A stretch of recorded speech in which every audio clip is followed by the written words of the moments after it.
Assalamualaikum warahmatullahi wabarakatuh.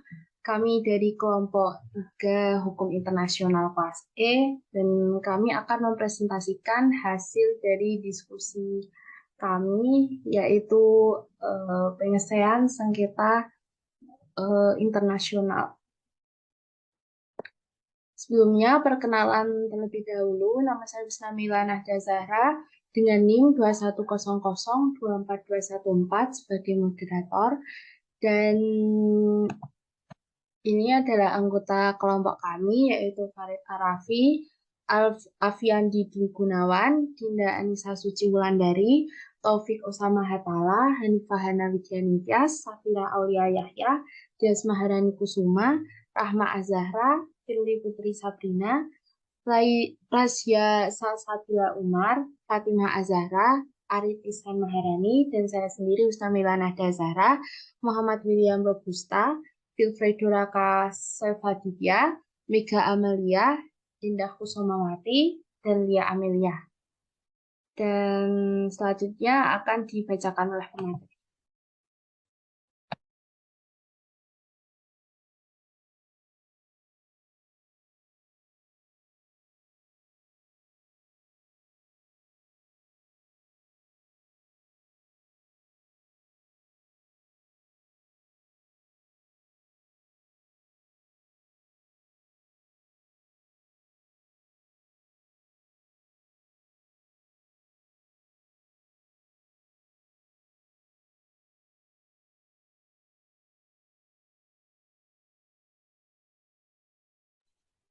Baik, moderator akan saya lanjutkan membacanya. Sebelumnya, apakah suara saya terdengar? Ya, Mbak, terdengar. Yang pertama, prinsip-prinsip penyelesaian sengketa internasional. Satu, prinsip itikat baik. Prinsip itikat baik dapat dikatakan sebagai prinsip fundamental keempat dalam penyelesaian antar negara. Prinsip ini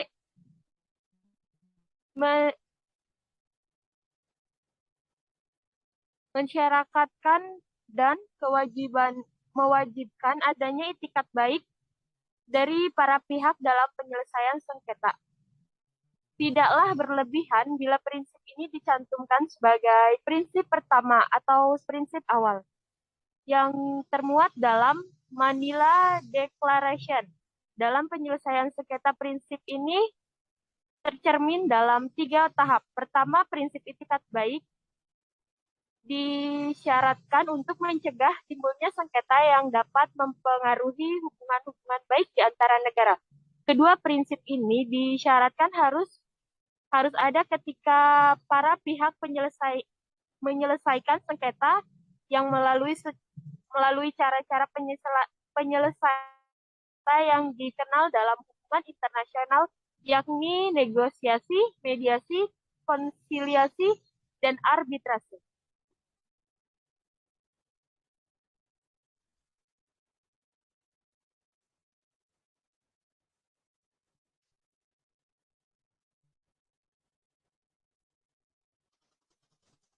Yang kedua, ada prinsip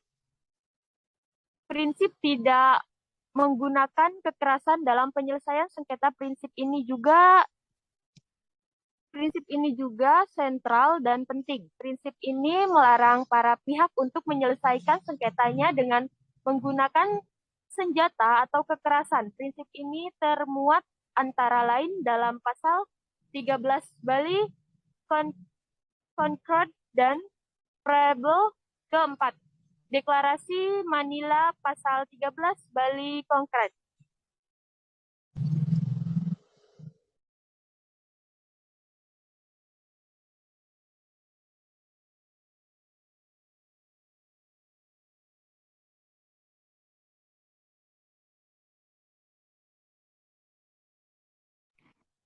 Terima kasih, mungkin saya bisa melanjutkan presentasinya.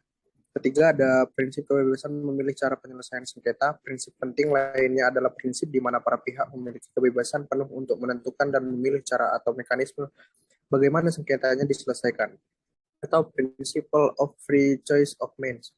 Prinsip ini termuat dalam pasal 33 ayat 1 Piagam PBB dan Section 1 paragraf 3 dan 10 Deklarasi Manila dan paragraf kelima dan dari Friendly Relation Declaration.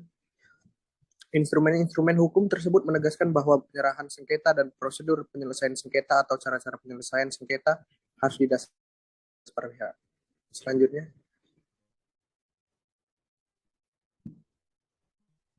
Yang keempat, prinsip kebebasan memilih hukum yang akan diterapkan terhadap pokok sengketa.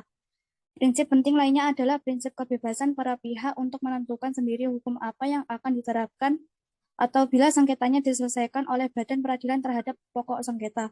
Kebebasan para pihak untuk menentukan hukum ini termasuk kebebasan untuk memilih kepatutan dan kelayakan atau as aware out bono. Yang kelima ada prinsip kesepakatan para pihak yang bersengketa. Prinsip kesepakatan para pihak merupakan prinsip fundamental dalam penyelesaian sengketa internasional. Prinsip inilah yang menjadi dasar untuk pelaksanaan antara lain prinsip ke-6 dan prinsip ke-7. Prinsip-prinsip kebebasan, prinsip 6 dan prinsip 7 bisa dilakukan atau direalisasikan manakala ada kesempatan dari para pihak.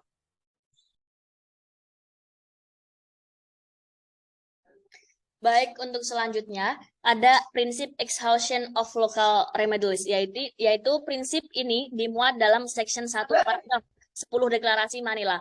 Menurut prinsip ini, hukum kebiasaan internasional menetapkan bahwa sebelum para pihak mengajukan sengketanya ke pengadilan internasional, langkah-langkah penyelesaian sengketa yang tersedia atau diberikan oleh hukum nasional negara harus terlebih dahulu ditempuh dalam sengketa The Interhand Case tahun 1999 menurut Adolf. Yang ketujuh, ada prinsip hukum internasional tentang kedaulatan, kemerdekaan, dan integritas wilayah negara. Deklarasi Manila mencantumkan prinsip ini dalam Section 1 paragraf 1. Prinsip ini mensyaratkan negara-negara yang bersengketa dan melaksanakan kewajiban-kewajiban internasionalnya dan dalam berhubungan dengan satu sama lainnya berdasarkan prinsip-prinsip fundamental integritas wilayah negara-negara.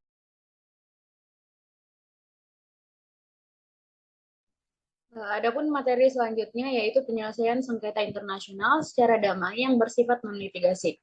Negosiasi adalah cara penyelesaian sengketa yang paling dasar dan yang paling tua digunakan oleh umat manusia. Penyelesaian melalui negosiasi merupakan cara yang paling penting. Banyak sengketa diselesaikan setiap hari oleh negosiasi ini tanpa adanya publisitas atau menarik perhatian publik.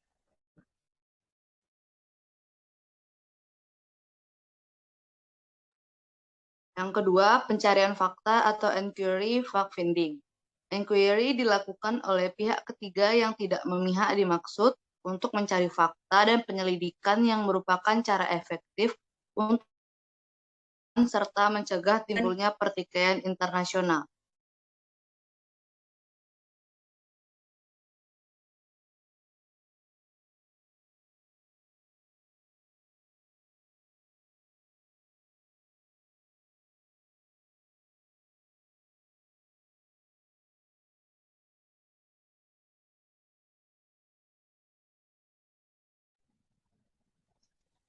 Selanjutnya, penyelesaian sengketa melalui jasa baik atau good office. Jasa-jasa baik atau good office berarti intervensi suatu negara ketiga yang merasa dirinya wajar untuk membantu penyelesaian sengketa yang terjadi antara dua negara.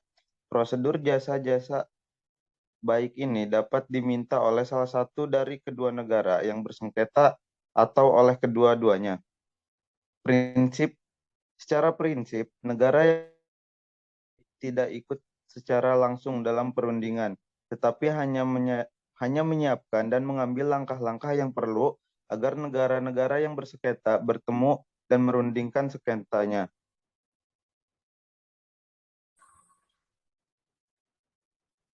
Selanjutnya, mediasi. Terdapat beberapa cara penyelesaian non-litigasi. Salah satunya ialah melalui mediasi. Ketentuan mediasi diatur dalam Peraturan Mahkamah Agung Republik Indonesia Nomor 1 Tahun 2016 tentang prosedur mediasi di pengadilan.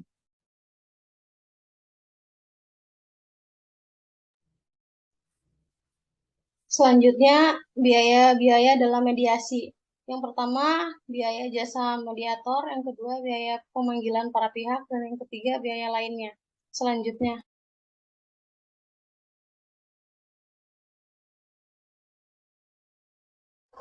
B. Jenis perkara yang dapat diselesaikan dengan proses mediasi. 1. Sengketa yang diselesaikan melalui prosedur pengadilan niaga. Kedua, sengketa yang diselesaikan melalui prosedur pengadilan hubungan industrial. Ketiga, keberatan atas putusan Komisi Pengawasan Persaingan Usaha.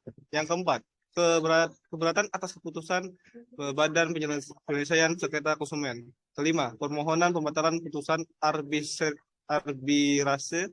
Enam, keberatan atas putusan Komisi Informasi. Yang ketujuh, penyelesaian perselisihan partai politik. Yang ke-8, sengketa yang diselesaikan melalui tata cara penggugatan sederhana. Dan yang terakhir, yang ke-9, sengketa lain yang pemeriksaannya di persidangan ditentukan tenggang waktunya penyelesaiannya dalam ketentuan perundang-undangan.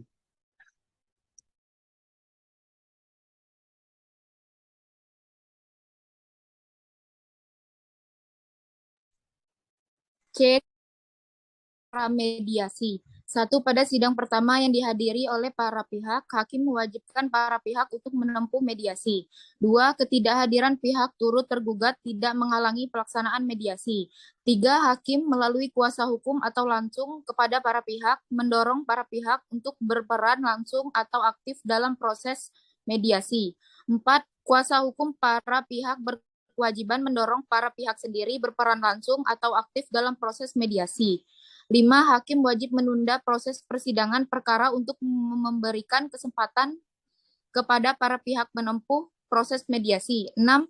Hakim wajib menjelaskan prosedur mediasi dalam perma ini kepada para pihak yang bersengketa. Selanjutnya, D. Tahap-tahap proses mediasi. Yang pertama, dalam waktu paling lama 5 hari kerja setelah para pihak menunjuk mediator yang disepakati, masing resum perkara kepada satu sama lain dan kepada mediator. Yang kedua, dalam waktu paling lama 5 hari setelah para pihak gagal memilih mediator, masing-masing pihak dapat menyerahkan resum perkara kepada hakim mediator yang ditunjuk. Ketiga, proses mediasi berlangsung paling lama 40 hari kerja sejak mediator dipilih oleh para pihak atau ditunjuk oleh ketua majelis hakim dan berdasarkan kesepakatan para pihak. Jangka waktu mediasi dapat diperpanjang paling lama 14 hari kerja. Keempat, jangka waktu proses mediasi tidak termasuk jangka waktu pemeriksaan perkara.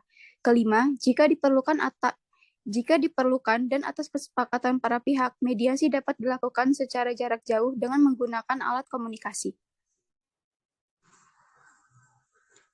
Keuntungan mediasi. 1. Penyelesaian bersifat informal. Kedua, yang menyelesaikan sengketa adalah pihak sendiri. Penyelesaian pendek. 4. Biaya ringan. 5. Aturan pembuktian tidak perlu. 6. Proses penyelesaian bersifat konfidensial. 7. Hubungan para pihak bersifat kooperatif. 8. Komunikasi dan fokus penyelesaian. 9. Hasil yang dituju sama menang. 10. Bebas emosi dan dendam. Yang F, hak para pihak memilih mediator. Yang pertama, hakim bukan pemeriksa perkara pada pengadilan yang bersangkutan.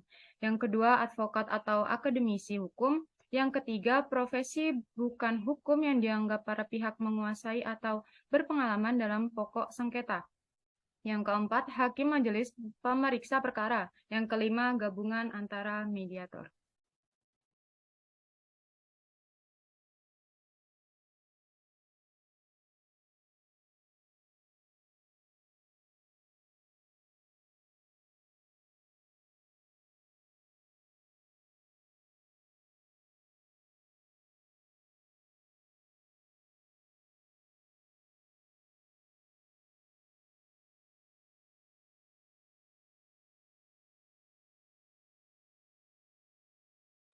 Penyelesaian Selan- sengketa internasional secara damai yang bersifat litigasi. Yang pertama secara arbitrase. Dalam perkembangan zaman, arbitrase mempunyai sejarah yang panjang. Berawal mula dari sistem dalam kebiasaan perdagangan di Mesir kuno dan Babilonia yang kemudian diadopsi di negara Yunani dan dimasukkan ke dalam Roman Ius Gentium yang merupakan hukum nasional kemudian dikodifikasi dalam korpus juris sipil. Pada awal penggunaan sistem ini, para pedagang yang dihadapkan dengan berbagai sengketa dagang mereka diberikan kesempatan bebas untuk menyelesaikannya tanpa dipantau langsung oleh pemerintah.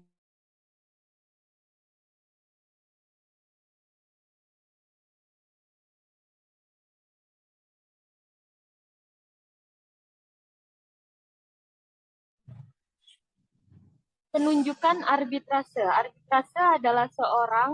Arbiter adalah seseorang atau lebih yang dipilih oleh para pihak yang bersengketa atau yang ditunjuk oleh pengadilan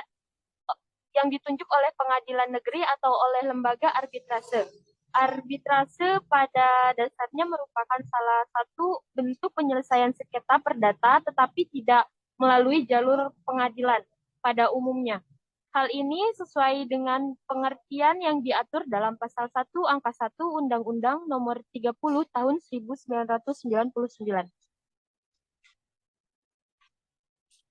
Prosedur arbitrase. Prosedur yang harus dilakukan dalam penyelesaian sengketa melalui sengketa yang akan diselesaikan melalui arbitrase harus memenuhi syarat bahwa kedua pihak yang bersengketa setuju untuk menyelesaikannya melalui arbitrase. Dengan demikian, sengketa tidak akan dilanjutkan ke lembaga peradilan.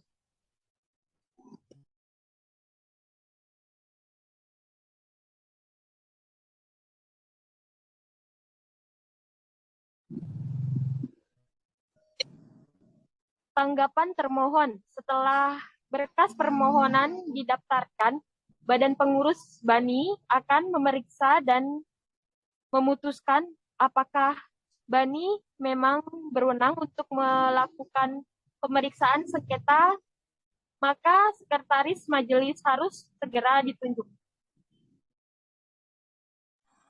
Pelaksanaan putusan arbitrase. Arbitrase nasional. Pasal 5S menyatakan bahwa dalam waktu paling lama 30 hari terhitung sejak tanggal putusan diucapkan. Lembar asli atau salinan otentik putusan arbitrase diserahkan dan didaftarkan oleh arbiter atau kuasanya kepada panitera pengadilan negeri. Selanjutnya, penyelesaian sengketa internasional berdasarkan bab 7 Piagam PBB. Yang pertama, Dewan Keamanan. PBB memiliki wewenang yang cukup penting dalam penyelesaian sengketa internasional, sebab bidang cakupan PBB yang cukup luas dan memiliki anggota yang paling besar dibanding dengan organisasi internasional lainnya. Yang kedua, penerapan bab 7 Piagam PBB dalam praktek. Dewan Keamanan akan mencantumkan ada tidaknya suatu ancaman terhadap perdamaian, pelanggaran pada perdamaian atau tindakan agresi untuk mencegah bertambah buruknya keadaan semua anggota Perserikatan Bangsa-Bangsa agar turut serta membantu pemeliharaan internasional. Selanjutnya ada peran Majelis Umum. Dalam pasal 10 Piagam PBB, Majelis Umum memiliki peran untuk dapat membahas semua persoalan atau hal-hal yang termasuk dalam kerangka piagam atau yang berhubungan dengan kekuasaan dan fungsi salah satu organ yang tercantum dalam piagam. Jadi, Majelis Umum memiliki wewenang atas berbagai persoalan baik suatu sengketa atau hanya sebuah keadaan dan fakta.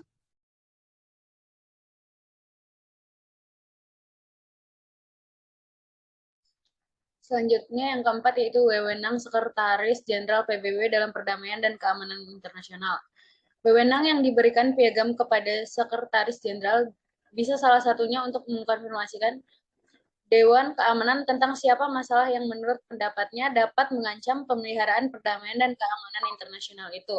Telah dimaknai sebagai pemberian kelonggaran yang luas bagi pemegang jabatan yang sesuai dengan preferensi.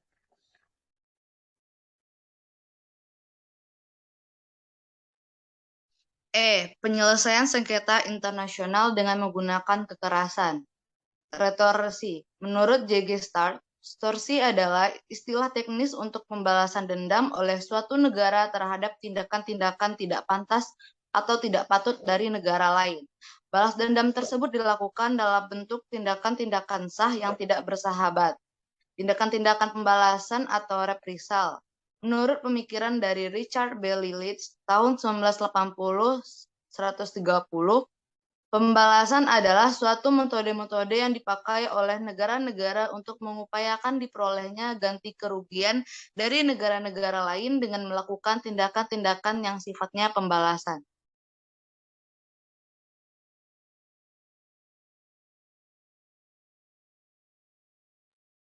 F. Penyelesaian sengketa di organisasi internasional. 1. Penyelesaian sengketa di ASEAN salah satu instrumen yang penting dalam upaya mewujudkan dan menciptakan stabilitas politik dan keamanan di dalam kawasan Asia Tenggara adalah the Treaty of Amity and Cooperation in Southeast Asia 1976 atau TAC. Pada dasarnya, prinsip-prinsip yang terkandung dalam TAC juga tercermin di dalam Piagam PBB, antara lain prinsip non-intervensi dan penggunaan cara-cara damai dalam penyelesaian sengketa tanpa menggunakan kekerasan yang dapat timbul di antara negara-negara pendatang dari TAC.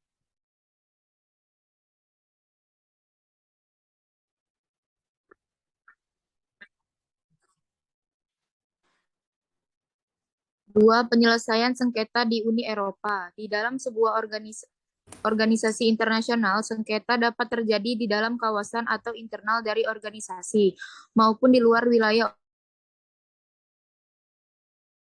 kawasan organisasi, biasanya diakibatkan munculnya peraturan-peraturan yang dikeluarkan oleh organisasi internasional yang kemudian tidak disetujui dan diterima oleh salah satu anggota atau beberapa anggota yang ada.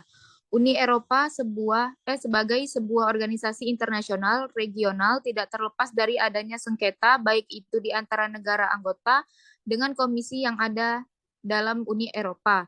Sengketa yang terjadi di antara negara anggota dan sengketa di antara Uni Eropa dengan negara non-anggota, dan untuk seluruh hal tersebut diperlukan adanya peran Uni Eropa dalam mekanisme penyelesaian sengketa yang terjadi.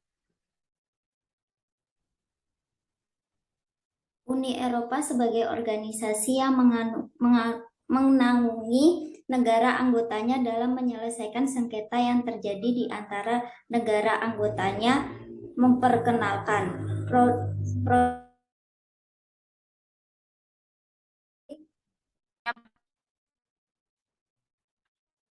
antara negara anggota, misalnya dalam kasus sengketa bahan makanan. Dalam kasus ini, proses mediasi dilakukan oleh komisi yang bertindak sebagai mediator. Produk mediasi menyerupai proses mediasi yang dilakukan menurut pasal 33 pasal PBB.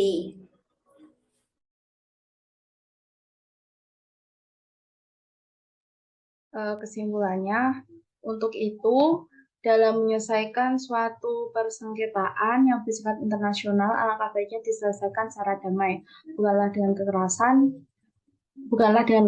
dengan memperhatikan segala dampak yang terjadi apabila menyelesaikan sengketa dengan kekerasan.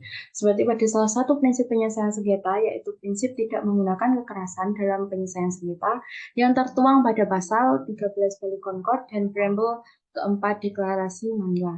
Dengan adanya undang-undang yang berlaku secara universal dan adanya pengadilan internasional yang berhak dan memutuskan atau menyelesaikan sengketa berdasarkan hukum yang ada, hal tersebut dinilai dapat memberikan kemudahan dalam menyelesaikan sengketa tanpa adanya kekerasan. Sekian dari kami, kurang lebihnya mohon maaf. Wassalamualaikum warahmatullahi wabarakatuh.